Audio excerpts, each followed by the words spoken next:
Hello YouTube, j'espère que vous allez bien. On se retrouve pour un gros book haul. Comme vous l'avez vu sur ma chaîne, il y en a peu. Pour l'instant ça va être le premier. L'idée ce serait d'en faire de temps en temps, mais pas chaque mois. Pas un book haul de septembre, d'octobre, etc. Parce que j'en achète un petit peu moins, du moins j'espère. Et je pense que mon copain et mon banquier ne sont pas d'accord sur ce point là.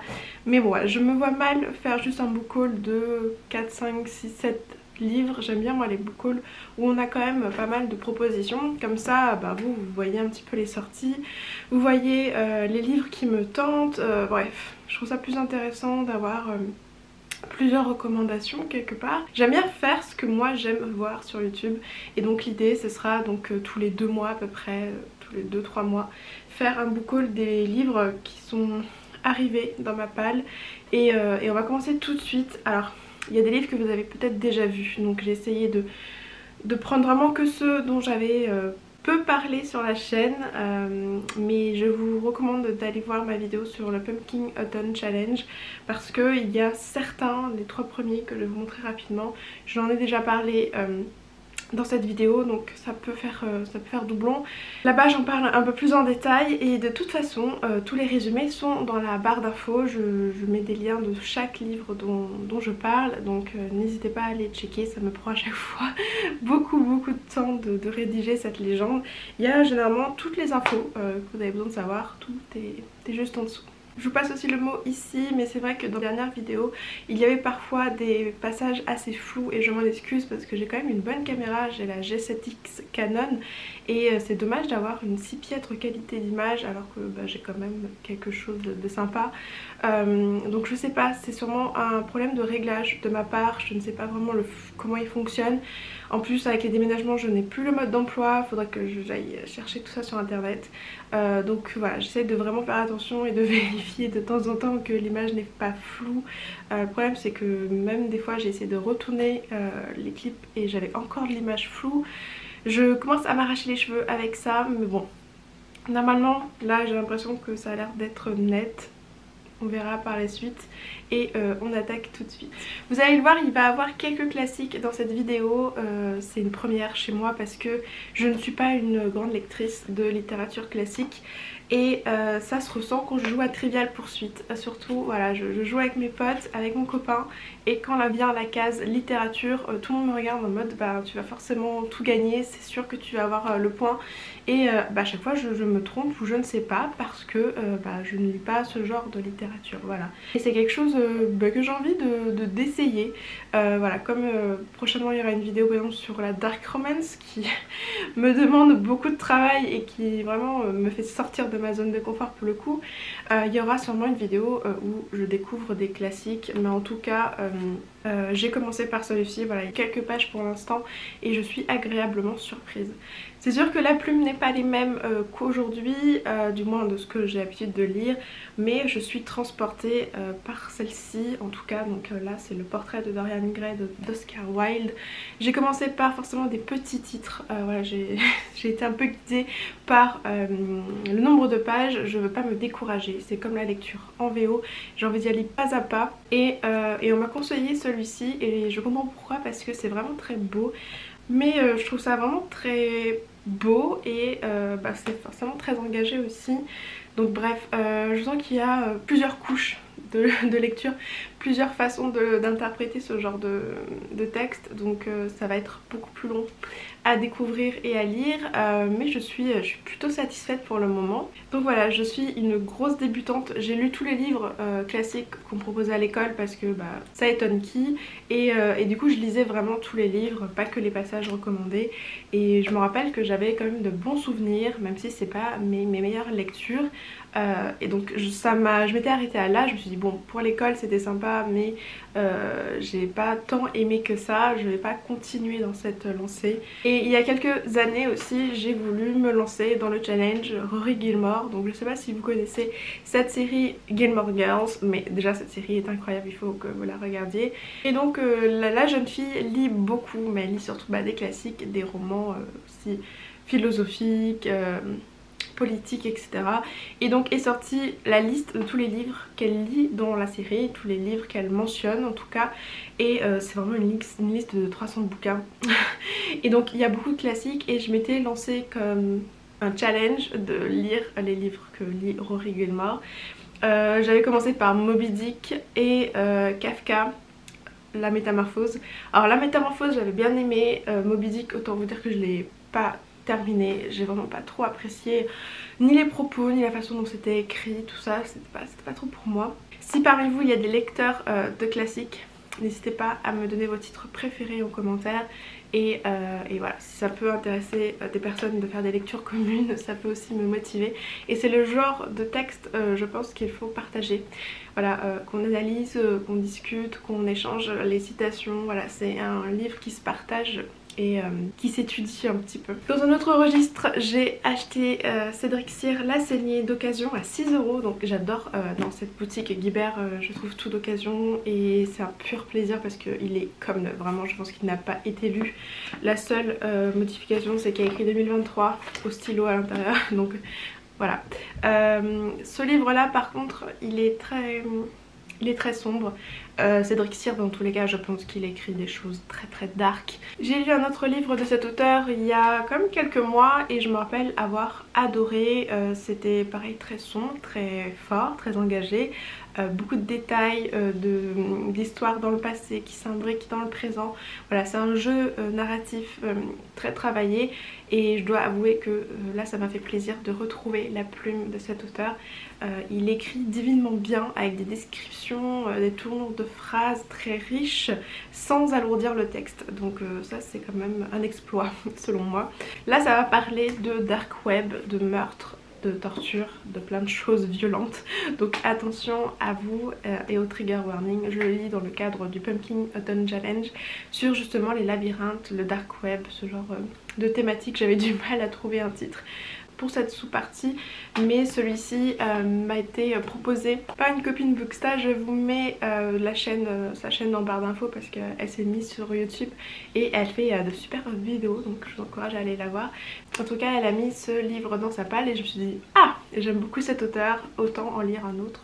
Et voilà, je l'ai commencé, ça commence direct par du dark web et une scène de torture avec détails, donc il faut avoir le cœur et l'estomac bien accrochés. Je vous montre le tome 2, mais j'ai aussi pris le tome 1 de mes Mémoires de la forêt de Michael Brun-Arnaud.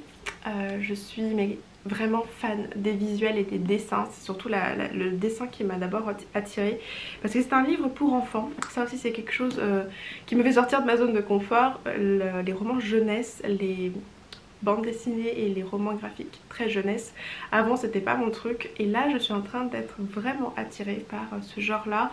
Donc je suis en train de lire le tome 1. Oui, en ce moment j'ai 3 lectures 4 même en cours. Ça me ressemble pas mais je sais pas, j'ai envie de lire plein de choses en même temps, donc je lis plein de choses en même temps. Et je peux déjà vous dire que c'est très doux, mais je me méfie, ça a l'air d'être quand même une histoire plus touchante qu'on ne le croit. Donc bref, j'ai hâte de lire ce tome 2 dans le cadre aussi du Pumpkin Autumn Challenge. Et le tome 3 sort très bientôt et c'est une couverture très hivernale, donc ça va être trop bien. D'ailleurs en commençant le tome 1, j'ai vu donc là dans cette petite jaquette, l'auteur était le fondateur de la librairie Le Renard Doré à Paris.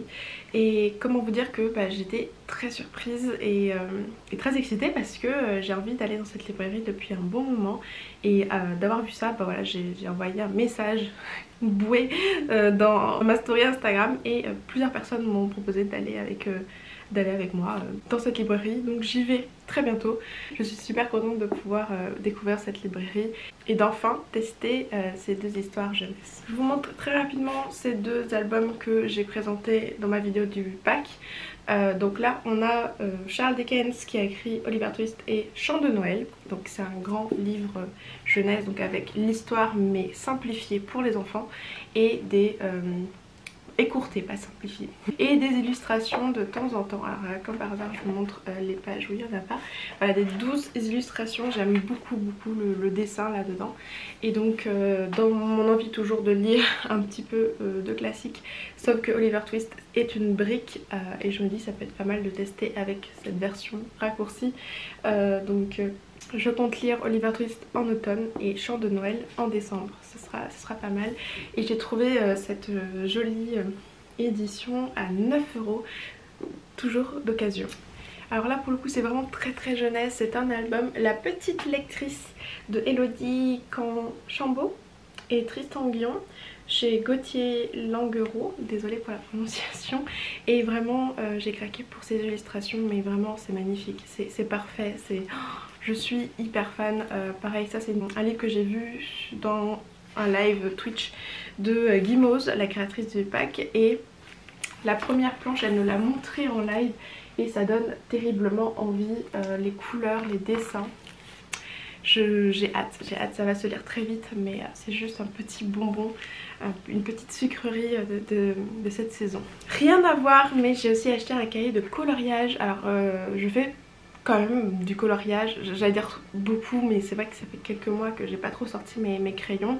J'ai l'impression de me le dire 1000 fois, mais je suis une mamie et mes poignets souffrent un petit peu. Je pense que c'est à cause de la souris, des claviers et tout ça, du temps que je passe à travailler sur l'ordi. Bref, du coup j'ai des feutres, mais pour ce genre de planche, je sais pas, j'ai envie de faire ce genre de coloriage très automnal, plutôt crayon, dans couleur que au feutre. J'essaierai les deux, mais vous voyez, ça peut donner ce genre de coloriage.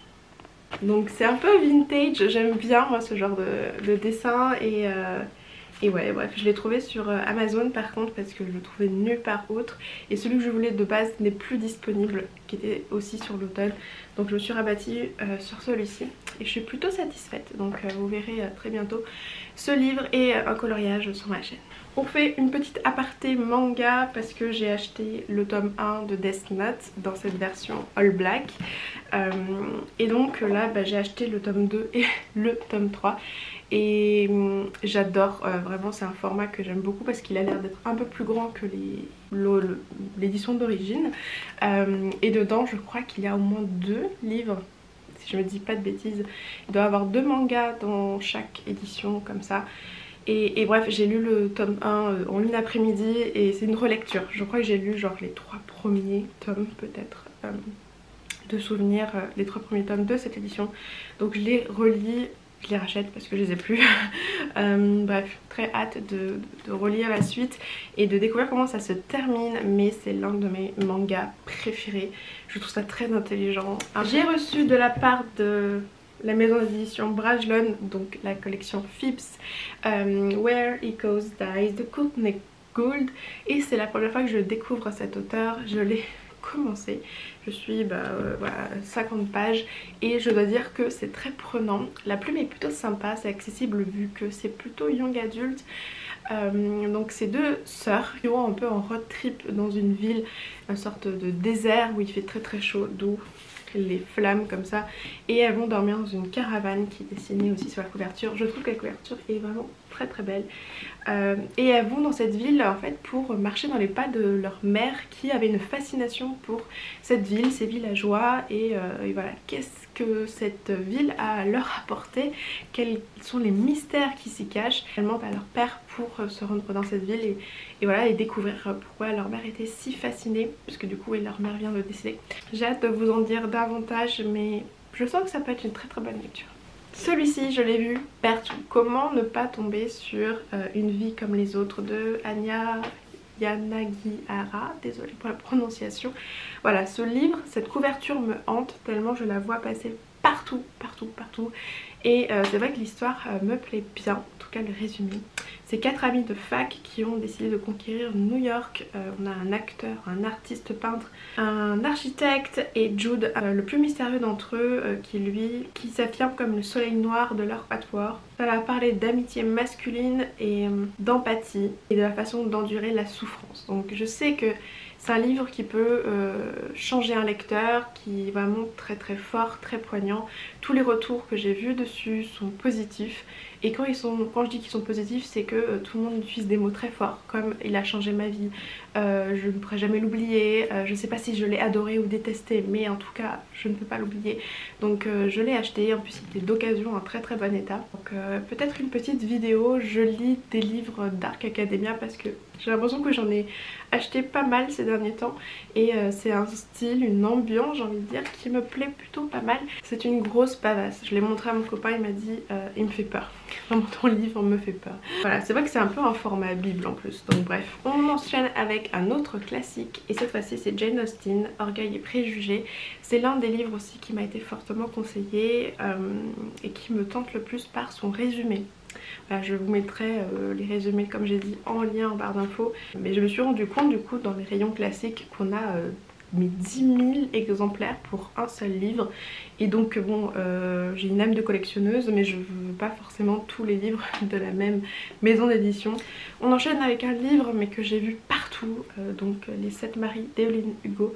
Je l'ai pris pour un challenge peut-être sur ma chaîne mais ce sera pas pour tout de suite, je pense que ce sera pour janvier. En tout cas je l'ai pris dans la mission Hauteville que j'aime vraiment beaucoup, ils font de très très beaux livres là-bas et je sais à peu près de quoi ça parle mais voilà, c'est le genre de livre où je fais confiance, j'espère aimer autant que les autres et puis voilà, on voit, mais souvent ce genre de livre ça passe pas trop avec moi. Enfin bref, on va essayer et je vous tiens au courant, mais si vous l'avez lu, dites-moi ce que vous en avez pensé. Un autre classique a rejoint ma palle, donc Mary Shelley, Frankenstein. Désolée pour la prononciation, ce mot là ne veut pas bien sortir de ma bouche. Je le trouve très très beau ce livre, je sais pas pourquoi mais je le trouve très classe, très sobre et j'aime bien l'édition comme ça, pocket classique. Donc ouais, ça c'est une histoire qui pourrait vraiment me plaire et qui m'intéresse en tout cas. Je suis très curieuse de découvrir cette histoire parce que tout le monde la connaît mais combien l'a lu? Je ne sais pas. Donc j'ai envie de la lire, forcément pour le mois d'octobre et d'Halloween. En plus il est très court donc ce sera lu. Promis, juré, craché. Dans un autre registre, nous avons Dark Romance que je voulais acheter dès sa sortie avec cette réédition. J'adore ces couvertures, c'est beaucoup mieux que les précédentes, on est bien d'accord. Donc j'ai déjà lu ce tome 1 mais je n'ai jamais lu la suite. Donc l'idée ce serait vraiment de le relire pour pouvoir enchaîner avec les autres. Je me rappelle avoir adoré, mais en même temps Penelope Douglas, j'ai l'impression que cette autrice écrit pour moi alors que de base je suis pas fan des dark romance et que je sais pas, elle parle de choses quand même des fois un peu problématiques, elle surfe près de la limite mais bon celui-ci je sais pas pourquoi coup de cœur, je me rappelle c'est un gros coup de cœur comme Hate to Love, en tout cas il s'appelle Punk 60 quelque chose, 71, 78, je sais plus. Donc voilà, souvent ces livres c'est des coups de cœur de mon côté. Un autre classique, on est sur Les 4 filles du Dr March de Louisa May Alcott que j'ai pris chez Galmester. C'est une énorme brique. Je l'ai pris pour le challenge. Clairement il y a une catégorie limite, ça s'appelle Les 4 filles du Dr March. Donc je l'ai pris, pas sûr que je le sorte tout de suite mais j'ai trouvé une acolyte pour le lire en lecture commune donc ça pourrait me motiver. Sinon j'ai très envie aussi de découvrir les films parce qu'il y en a 2 sur Netflix il me semble. Il y en a un sur Netflix, c'est Orgueil et Préjugés où il y a 2 films sur Netflix. Bref, très envie de découvrir en tout cas cette histoire que ce soit le papier ou à l'écran. Donc celui-ci vraiment il est dans ma wishlist depuis des années. Clairement il est dans ma wishlist depuis des années. Je l'avais même en version VO. Bon il est dans mon autre appartement aux Antilles mais clairement j'ai pas le niveau pour ce livre là en VO. Donc je l'avais acheté juste parce que j'étais à Londres, que la couverture était incroyable, que c'était genre une édition limitée et tout.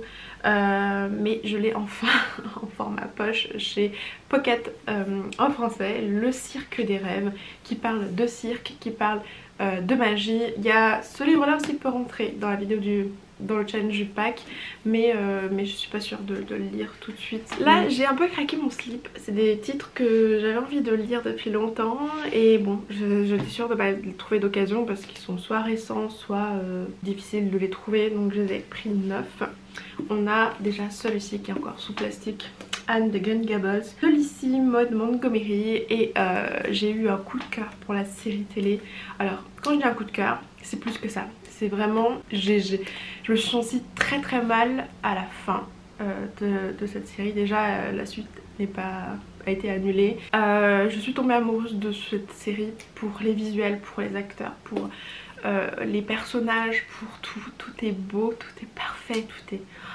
J'ai envie de pleurer rien qu'à me rappeler cette série et je me rappelle avoir ressenti beaucoup de peine à la fin parce que je quittais les personnages, parce que je n'allais plus les revoir, parce que je n'aurais pas de suite, parce que je n'étais pas Anne.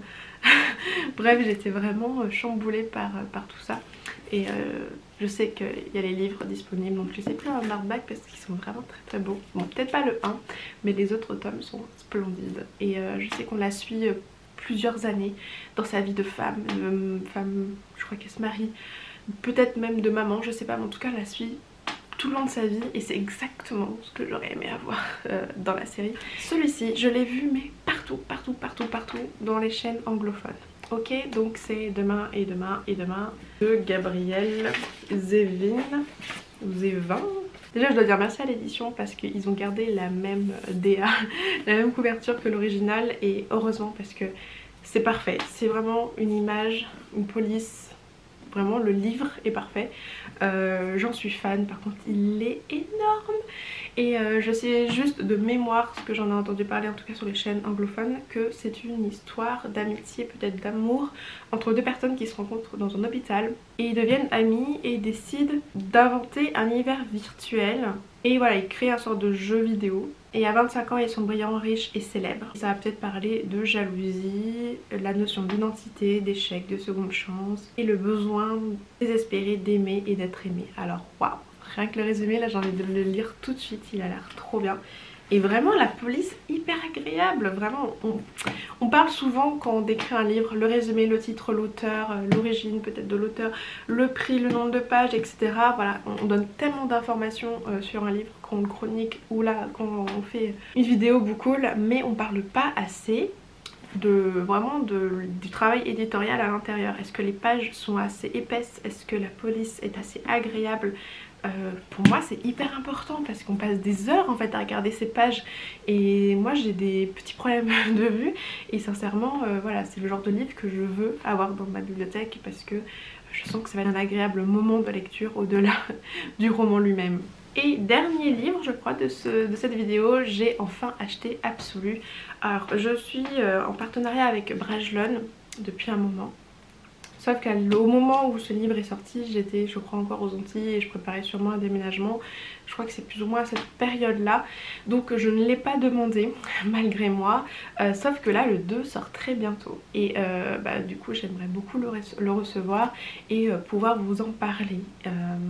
En plus je suis l'autrice sur Instagram, d'ailleurs allez la suivre parce qu'elle fait tellement de contenu, elle fait vraiment beaucoup de choses et elle parle si bien de son livre, elle m'a donné tellement envie de découvrir son livre à travers ses stories, ses vidéos de présentation, comment elle explique que l'idée est venue à elle, son processus d'écriture, bref son compte Instagram est pépite, elle fait une communication de dingue et m'a donné très envie de découvrir voilà, cette histoire.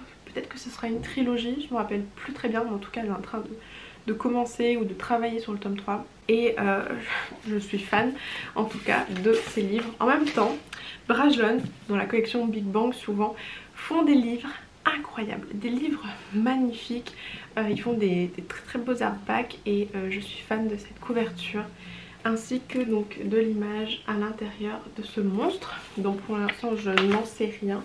Voilà, on a de belles illustrations et c'était une dystopie française. Rien que pour ça j'aurais dû l'acheter dès mon arrivée ici.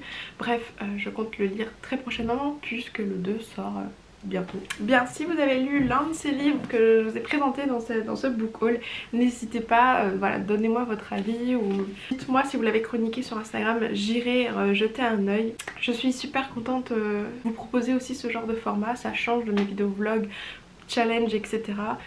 J'en ferai comme je le disais tous les 2-3 mois et on se retrouve la semaine prochaine pour une nouvelle vidéo. D'ici là, bonne lecture et prenez soin de vous. Ciao!